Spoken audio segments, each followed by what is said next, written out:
Hey, hello. How are you? I hope everyone's having a fabulous Friday. I'll wait for a second, but we got lots to cover. All right, guys. Today is Finish Friday. Oh, I have an eyeball. Hello. My name is Lyonella Cook, and today we are doing the Caproni Wrap in a fresco style technique. So we're going to do it a little bit different than you probably have done it before, and then explain how it works. Today's code is Finish Friday 425, and comment, like, share, enter the drawing to win free product, because who doesn't love free product? So again, super glad you could join me. We're going to jump into it. And let's talk about what you're going to need for this particular project. So we need, obviously, your Caproni Wrap, which is a linen that is coated, if you guys haven't used it before, in plaster. So this is Paramount. For this particular demo, I like to use ballet white. And because we're working with plaster, it's whiter. I like ballet white. For coloring our fresco, we are going to use pigment powders, and we'll talk about how to add that pigment. You're going to need Venetian plaster, clear. It's really up to you. You could use antique wax or clear wax. We'll need matte sealer, clean slate, all your brushes, lots of brushes, lots of water. Put an apron on, protect your floor. This is a messy project, but it's so pretty. If you're not familiar with fresco, it's from the ancient Greeks and Romans and Byzantine Empire. Gorgeous Italian Renaissance, building those egg tempera paintings on top of a fresco. So you can see the before piece that I did, and I will show you real quick because I forget to do this with you guys. Here's what we're doing. Do you see how soft?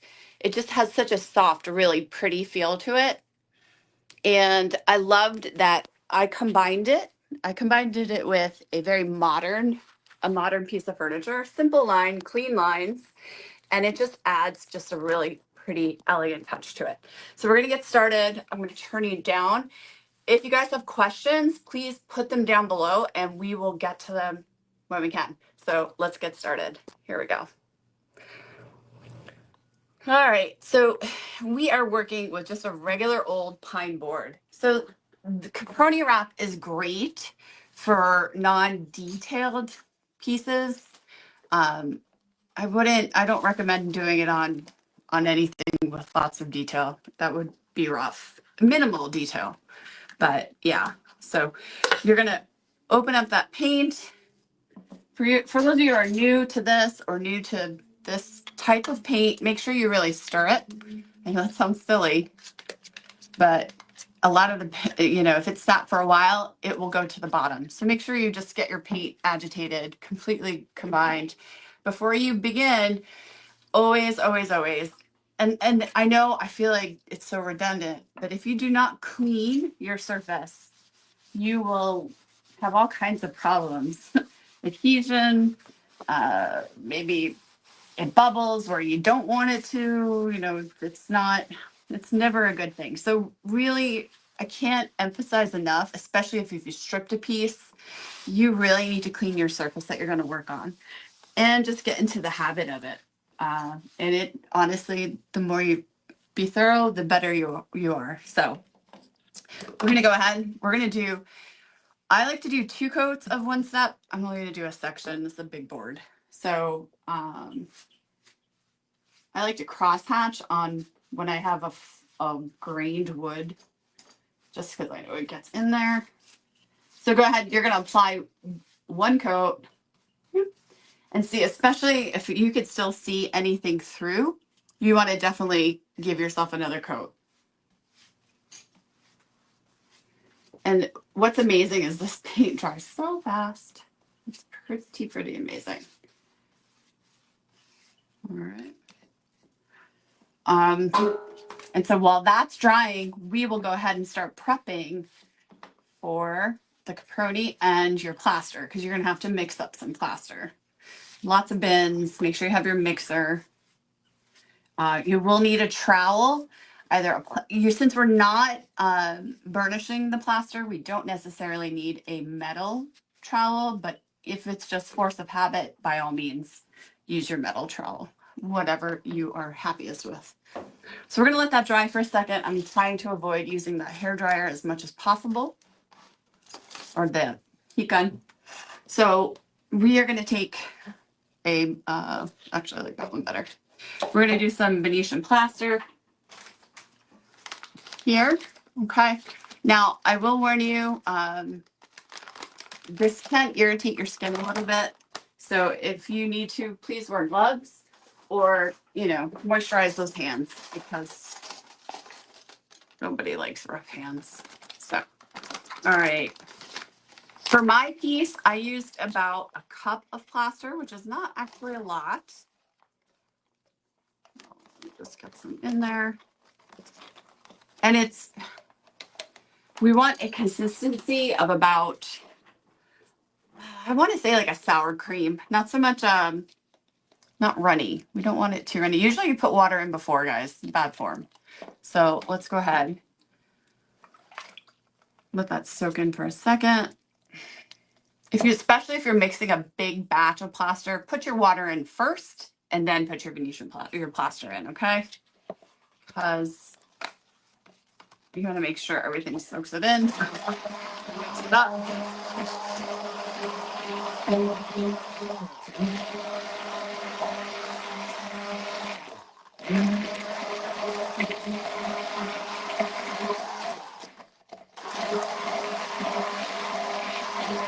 All right, take a look, put that in the bath.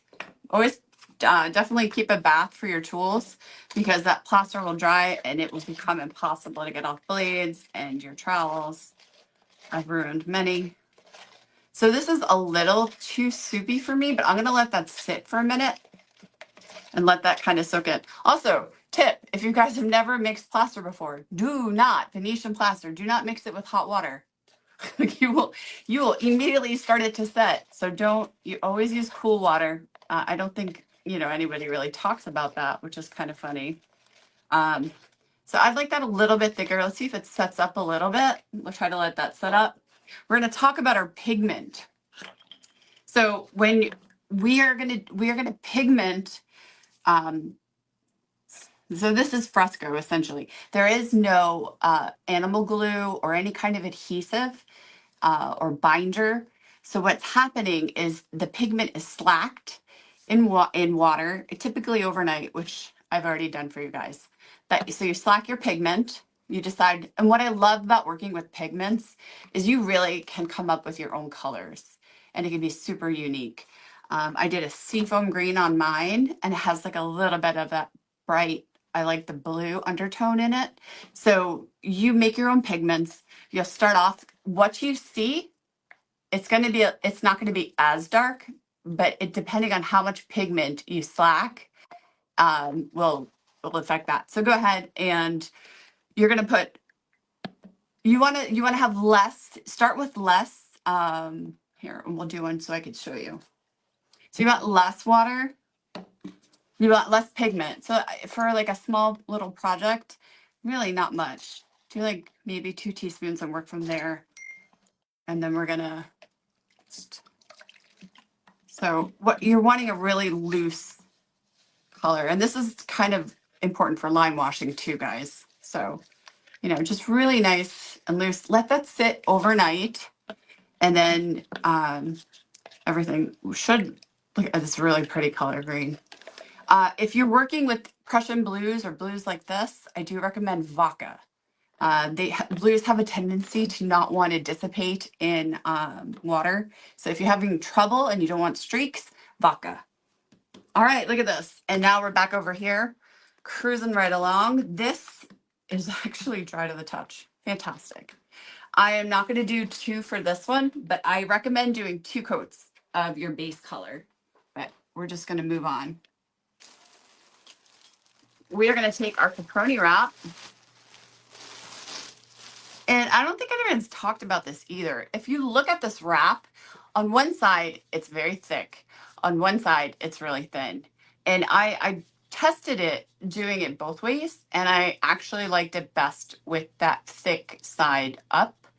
And the reason liked it more up, I ended up with, you have to really soak it in order to dissipate some of those giant clumps. So I actually liked it up, and it worked better when I had to, because if you see, it doesn't cover the entire span. So you do have to do some overlapping. And by ensuring that this was up, I could easily fuse the pieces together. So if you're having to fuse a lot of line, like rows, then I would do it up. I liked it up. There was less clumps underneath.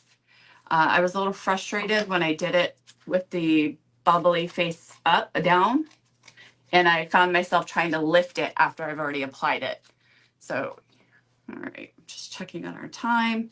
So when you measure out for your piece, go ahead and give yourself at least, just like when you're sewing, you want to give yourself at least an inch to 2 inch, because if you have to readjust, but also when it gets wet, it restricts, and so it's a little bit harder, and it's maybe not as wide. So give yourself a little leeway when you're measuring. So don't be exact. Don't measure to the edge perfectly, because there's a chance it's not going to cover, and now you have to figure out how to, yeah, cover up your mistake. So make sure you give yourself enough, a little bit of overage on all edges. That way you can always cut back.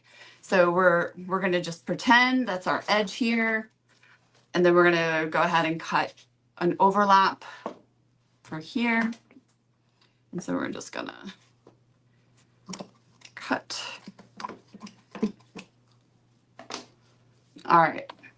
So I've seen a couple of different ways this is done. And so we're going to pretend this is the articchio, the base of the fresco, where we're going to build up. So because typically in a fresco, you start with a base coat. This is essentially our base coat here.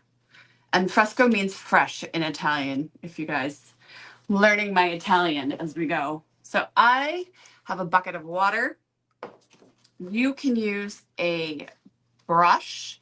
You can use a sponge, a regular old sponge, or a brush. And I'll do both so you can see the difference.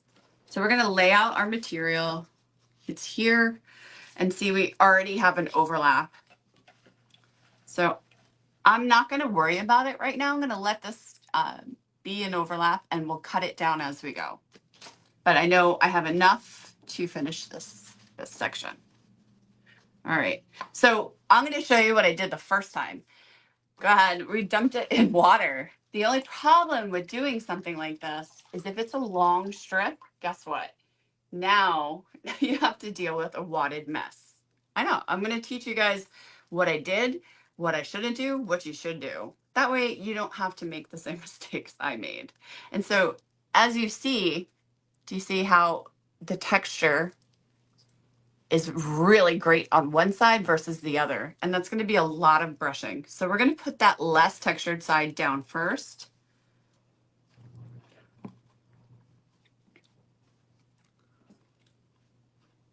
All right, we're laying it down. Guys, super messy. I know. But I promise you it's worth it. It's such a beautiful finish at the end. It's so soft. It's so feminine. And if you want to, the potential to add more to this is just, the sky's the limit. So take your brush, and you're just going to brush this out, smoothing it out as you go.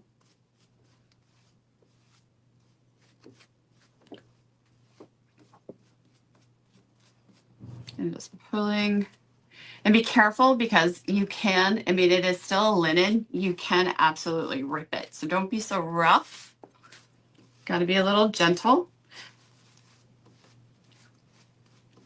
And then rinse that brush out, because you're picking up all that plaster. So it's a little bit of a negative tool as you move it around. Excellent. So now we're going to move into that next spot. So if there's any bumps that you like, you could actually just press them out if you like. Just make sure there's no hard clumps. That's really what you don't want. So now you're gonna line up your edge. I'll pull this out. Whoop.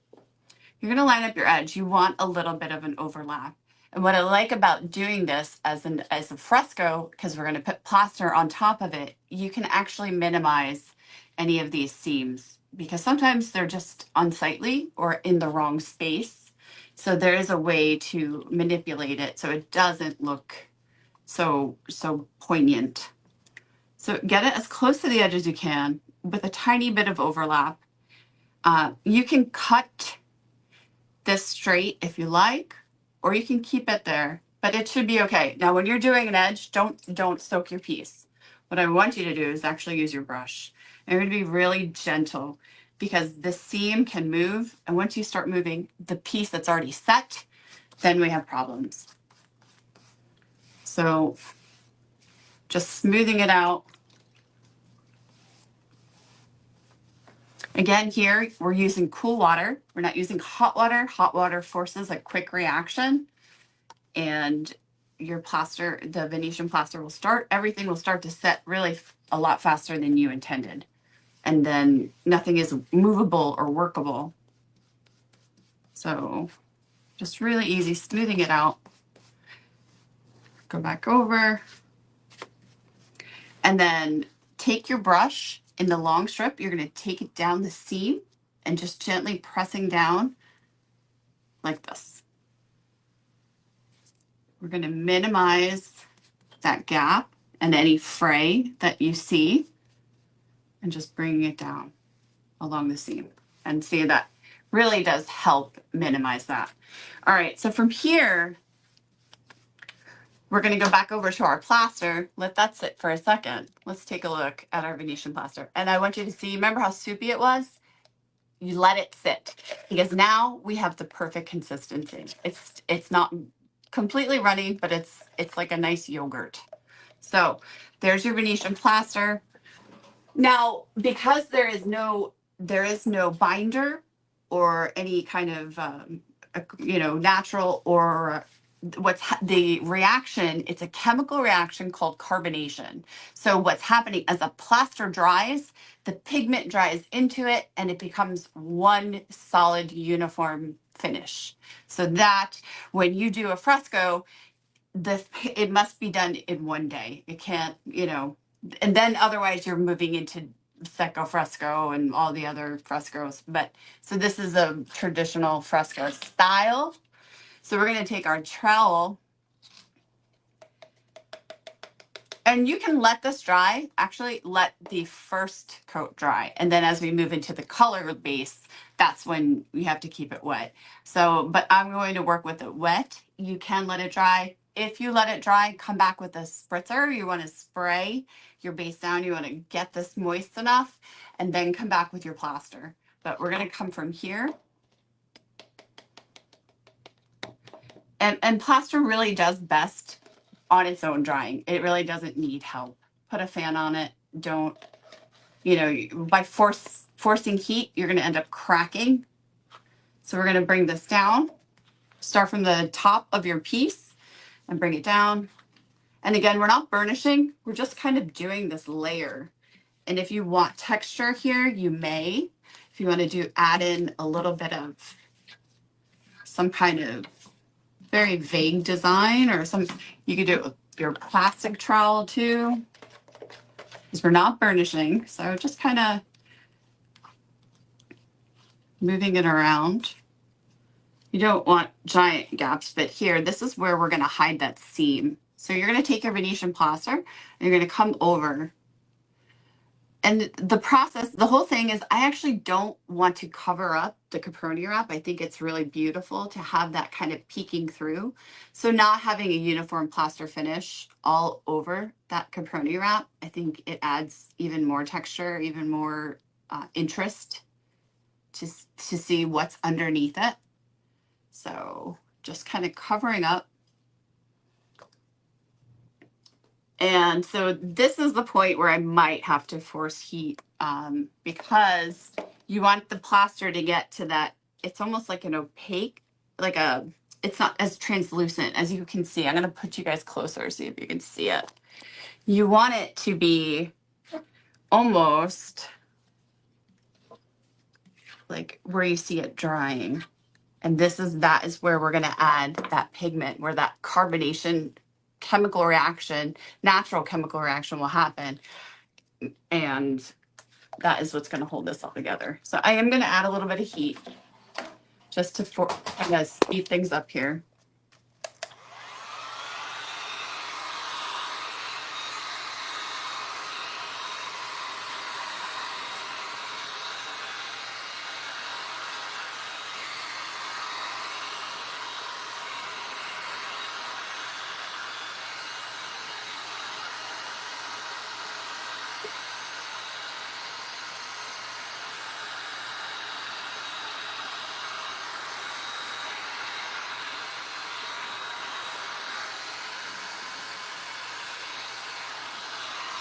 All right, see, that happened pretty quick. Just a little bit of heat and we start to get that to set. So you're going to constantly agitate with your color and you're going to add it in to your wet plaster and just painting it in. I probably would like it a little more dry. I'm going to probably dry it just a little bit more. Some spots are dry. Hold on. One sec.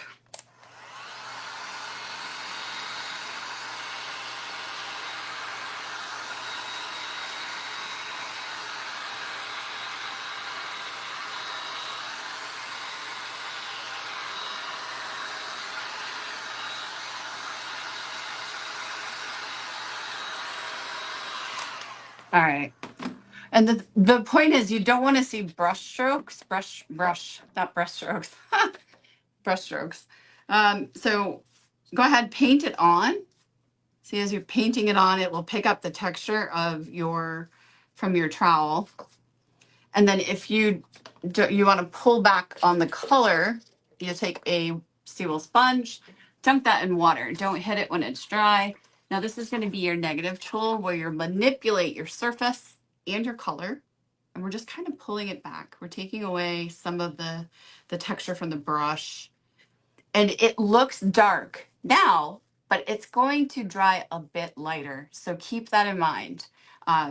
What's so forgiving about this is that you can come back while the plaster is still wet and do another color until you can you find where you're really happy with it. But if you use more pigment, it doesn't necessarily mean it's you reach saturation level where you can no longer, the pigment and the water, it's too much. So you're ending up with more pigment instead of a colored water. Does that make sense? I don't know. Okay. And so it's just very easily letting that dry. And we're going to come back. Remember, constantly wash that sponge out. Guys, you could do this on your wall. It's so beautiful. And then add art to it. You could do this to furniture and add art to it. I mean, it's just a great foundational base. You could put artwork on this. So let's try that out.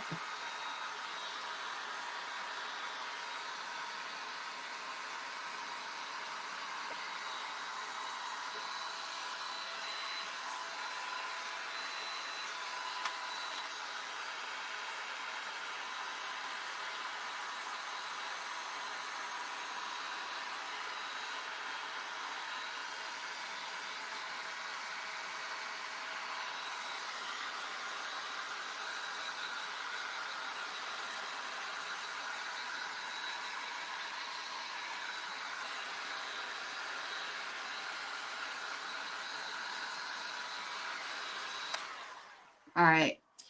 I also want you to take a lint-free rag, and then we're going to work with our brush a little bit more. You're going to take some of that paint off of it, and then you can also manipulate any pattern before it completely starts to dry. If you want to add in any patterns, where's that sponge? And really play with this. You guys could do a multicolor if you wanted. So you would have to do another layer of that plaster and then go ahead and add more pigment. But it's all layering and laying. The real concept here is laying in the pigment while that Venetian plaster is still wet. So as far as finishing, I'm going to take you over here so we can look at a finished piece. So here you guys can see um, what instead of just putting wax on it, because it's a tabletop. And so my concern was just wax wasn't going to give enough protection. What I did do was a matte sealer. So I'm going to do an edge so you guys can watch that. I will do a matte sealer for you as I hold you up. Okay. All right. So matte sealer it dries down completely to a nice matte finish, and you do not have to worry about yellowing or any for scissors. I'm so bad. Sorry guys. I can't seem to open this can. Hold on. Technical difficulties. One sec. Put you down so you can see.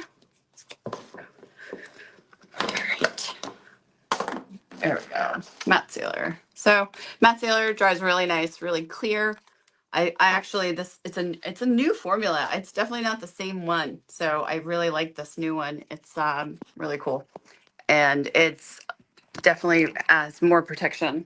So when you're adding that sealer, I want you guys, you can either use a sponge brush or you can use your bristle brush, but going in the direction of how you laid your Caproni Wrap down. And see, I'll show you where I made a mistake. I'm going to show you this. And this is why I'm telling you guys, you need to soak your pigment overnight. And that blue, if you're doing a blue, go ahead and put that in vodka. Vodka worked and it looks, here, I'll show you the other side. So I did the sides after soaking it in vodka and I didn't have any of that blue speck. So Prussian blues, some greens don't want to mix as well. Oop, I just broke my camera. And then guys, go ahead. You're going to do, after your top layer dries, you're going to add some wax. And we'll do that over here on our finished piece. We've got our light wax. I'm trying to hold this and do this at the same time. I just broke my camera stand for the second time. There we go. You guys are so patient. All right, so you're gonna take that brush. And so what you could do clear wax, you could do light wax. It's up to you. I'm gonna take you over here. And you're just gonna gently go across. Gently, gently. Now the light wax will add a little bit of an antique look to it. So if you'd like, you could do clear wax and we're just going all over. And that's it, guys. It is so simple. It is a great finish. And if you guys have any questions, this is a great way to build other finishes and if you want to add art to it. So again, 425 is your code. It's really hot in here. I hope you guys have a fantastic weekend. 425, like, share, comment, enter the drawing for free product. And again, here is your finished piece, guys. If you're worried about edges, add gold leaf. Look at that. It's a more finished look. So thanks, guys. Take care. Bye now.